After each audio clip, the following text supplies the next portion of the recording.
Nós vamos a mais uma entrevista e vamos falar agora sobre o governo federal que fecha acordo por vacina da Pfizer.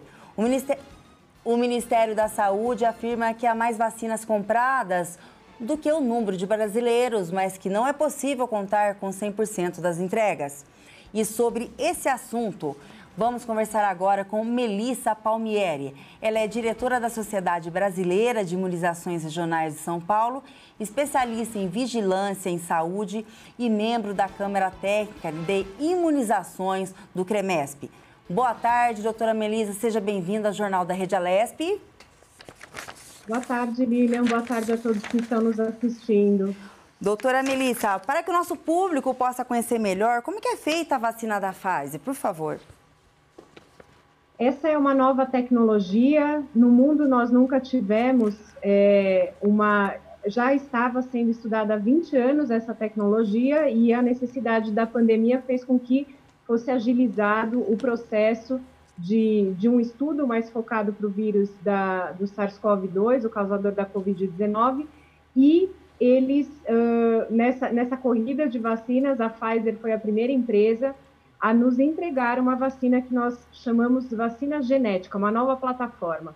Essa plataforma é através do RNA mensageiro. Como funciona?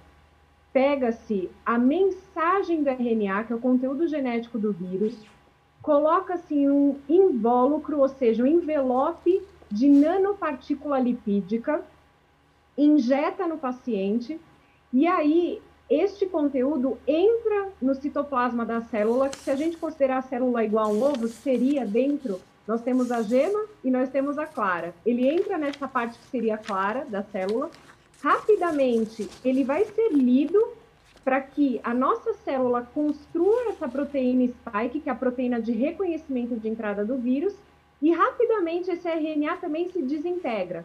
Então, no momento que a célula consegue fazer essa leitura, ela apresenta nós chamamos de antígeno, que é essa proteína S, que é o spike, para o nosso sistema de defesa orquestrar essa defesa. Doutora, a vacina, a Pfizer ela anunciou que a vacina tem eficácia de 95%. O que significa isso na prática, doutora? É baseado nessa porcentagem?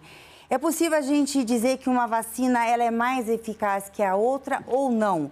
E também, seguindo aí na sequência, a imunidade de rebanho, ela acaba exigindo um menor número de pessoas vacinadas pela sua eficácia ser 95% ou continua na mesma proporção da Coronavac, que tem 50,8%?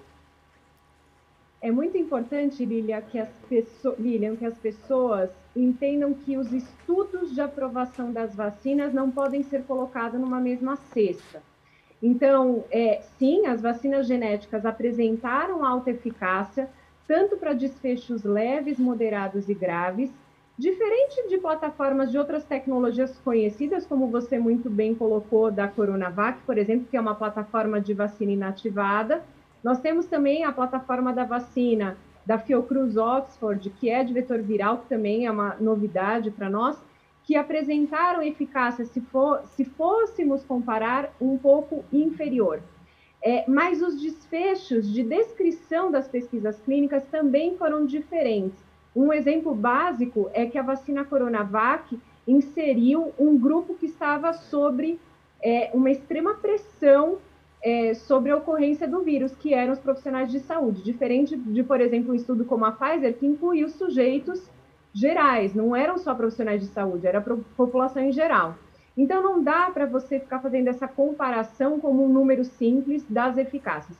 O que é interessante de todas essas vacinas, sim, é que elas demonstraram uma alta prevenção para desfechos moderados e graves, aqueles que vão levar as pessoas à hospitalização. Agora, você fez uma pergunta muito importante, que o pessoal fica falando da questão da proteção de rebanho. Quando nós falamos de proteção de rebanho, ela não é uma questão simples de número de vacinados, porque cada vacina vai mostrar o seu potencial. Então, por exemplo, a maior parte das vacinas demonstraram uma prevenção importante em nível individual. Se eu tomo a vacina, eu vou me proteger desse desfecho. Mas as vacinas ainda estão estudando a questão de reduzir a infecção, ou seja, se eu tomo a vacina, eu reduzo a transmissibilidade para outras pessoas. Quem demonstrou isso foi exatamente a vacina de sarampo, cachumba, rubéola, por exemplo. Então, ela tem esse potencial de, ao me vacinar, eu reduzo também a circulação. Então, essa questão de quanto que nós vamos ter de vacinados para estarmos mais tranquilamente livres desse vírus é uma incógnita. Quem ficar falando número vai estar fazendo suposições. E eu queria adicionar isso, que realmente teremos o controle se junto com a vacinação estivermos efetivamente fazendo as medidas não farmacológicas, que isso sim ajuda a redução da circulação de vírus. Utilizar máscara, distanciamento social e higienização das mãos. Ô, doutora, com a chegada agora, né, da Pfizer aqui no país, uma gama maior aqui de imunizantes poderá ser ofertada. Qual é o impacto que essa diversidade de imunizantes tem no enfrentamento da pandemia da Covid-19? Você poderia estar falando para quem está nos assistindo? Isso é extremamente importante com um país da magnitude que é o Brasil, e nós temos aqui o estado de São Paulo na nossa maior concentração populacional. Então, quanto mais governo federal fechar compras de vacinas, estaremos mais rapidamente sendo apoiados por essa estratégia da vacinação para nos livrarmos do vírus. Então, isso é essencial. Então, existem tratativas aí de fechamento, como foi da Pfizer, tem a Johnson ou Janssen, como queiram falar, que é uma empresa única, que essa é interessante também, que é uma dose única. Temos a Sputnik, temos a Covaxin, que também é uma vacina indiana, e temos que fechar negócios e trazer mais vacina para agilizar esse processo de imunização no país. E qual que é a importância quando a gente fala do registro definitivo de cada imunizante que chega no país, doutora? O registro definitivo, ele também agiliza esses processos, eu diria, protocolares, né, da imunização. Eu vou dar um exemplo. Quando a gente estava com a liberação emergencial, todo lote novo que vinha, tanto da Coronavac quanto da Oxford, precisa passar sobre um detalhamento, um processo importante da Anvisa, que tem que acontecer. Isso não é uma crítica, faz parte de um processual, mas quando você pega o definitivo, é aquele lote, é aquela consistência, então isso agiliza, você não tem que ficar repetindo submissões. Outra coisa interessante, quando você tem o registro, que nós falamos o definitivo, é que no momento que nós tivermos já vacinados todos os grupos prioritários, ao qual o SUS terá que fazer acontecer, né, essa vacinação, nós poderemos, existe a possibilidade de o serviço privado adquirir e expandir a vacinação para outros grupos que não sejam prioritários. Então, isso também é só através de um registro definitivo que você tem essa oportunidade de fazer compras em serviço privado, e que é uma solicitação importante também da iniciativa privada das empresas, após, vou deixar bem claro, que priorizemos e vacinemos quem efetivamente está no grupo prioritário do Programa Nacional de Imunizações. Neste momento, a gente está entrando ao vivo, certo? Estamos ao vivo aqui no Jornal da Rede Alesp e falando com a doutora Melissa Palmieri.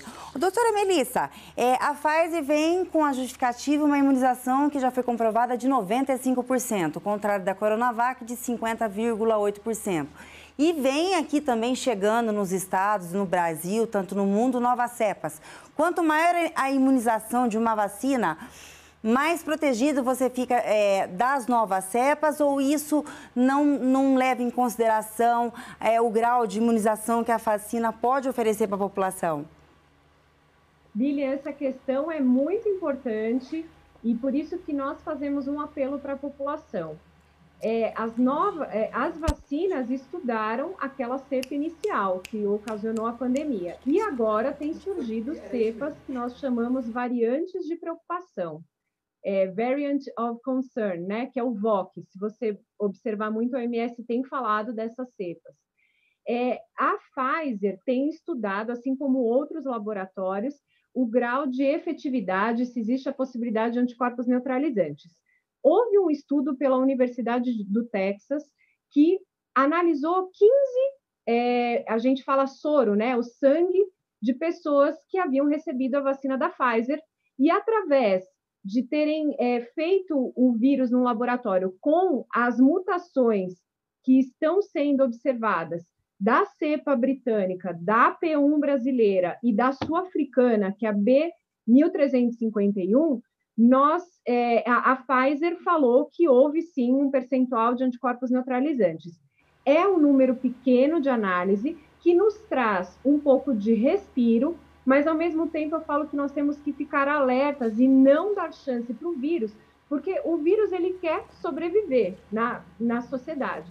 Então, se nós continuarmos fazendo todo o comportamento equivocado de ir a aglomerações clandestinas agora, porque a maioria das cidades estão com restrições pesadas, se nós não estivermos utilizando máscara ao sair para serviços essenciais, nós estamos dando mais uma chance para uma nova variante surgir, e aí sim existe um risco real de escapes das vacinas utilizadas.